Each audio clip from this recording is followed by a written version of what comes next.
یک سوالی حساب کنی است ایفاده 15 کвадрат минус 14 کвадрат جمعیه. این در سوال پیشین هم همین نمود کار کرده بودیم. البته که با قوس ها جدا کردن با خاطر نداشته باشین چیکار میکنید؟ کвадрат میکنید، تر میکنید، بعد جمع میکنید. یعنی با روحی دهقانی اگر رویم که عدد های مایده هستن یافتن آسانه. 15 کвадрат به چی برابر میشود؟ 225. 14 کвадрат این 196 و یک خودش اینها رو باید ترک کنیم. ترکشان به چی برابر میشد؟ اگر ترک کرده توانیم 225 minus 196 این به 29 برابر میشود و در آخر یک رو باید جمع کنیم و 30 میشود. البته که مقصد در این سوال به فکر من ممکن کвадрат جمع ترتندن، لیکن باز روی دیگر است. اگر عدد ها کلام نیشتن چیکار میکردیم؟ دیگر رو این به قوس جدا کنیم. یک فرمول رو به خاطر بیاریم. a کвадрат minus b کвадрат چخیلی به قوس جدا کرده میتونیم؟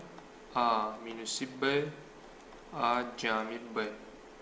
در اینجا ما 15 کвадрат minus 14 کвадрат ما این خیلی نوشته میتونم. بیاریم نویسیم 15 کвадрат minus 14 کвадрат به چی برابر میشد؟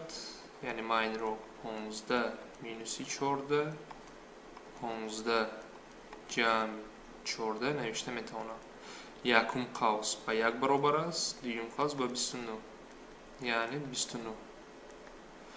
29 جمع یک باز به چی میشد؟ 30 میشد. سوال که عدد ها باید بار دیگر تکرار کنم مایده که هستم رفته میتونه کвадрат با ترک با جمع کرده، لیکن مقصد از اینجا اگر عدد ها کلام میشدن چه کار میکردیم؟ یعنی فرمولی به قوس جدا کردن دانستن ما در کار. بعد به فکر من وقتی به قوس جدا کنیم ضرب آسان تر است. یعنی چه که میبینید 29 یافتیم با دو قدم. یعنی باید بریم رقم ها اگر کلام میشدن چی کار میکردیم؟ مثلا رقم های کلام چشتونش ممکن میپرسیم 300 کвадрат چی باشد؟ یا کنیم فرقشون که یک است مینوسی چند باشد؟ 299 کвадрат جمع یک. اگر همین خیلی میپرسیم چیکار میکنیم؟ البته که کвадрат گرفته 299 کвадрат گرفته وقت بسیار میرود.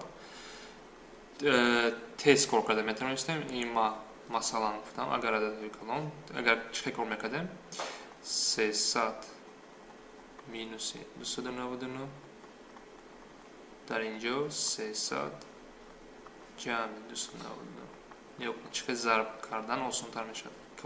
جای کвадрат گرفتن و مینوس کردن این رو آسان تر است. یعنی جمع یک نیا کنه یکم قوس به یک برابر است و دوم قوس به 599 برابر است و جمع یک.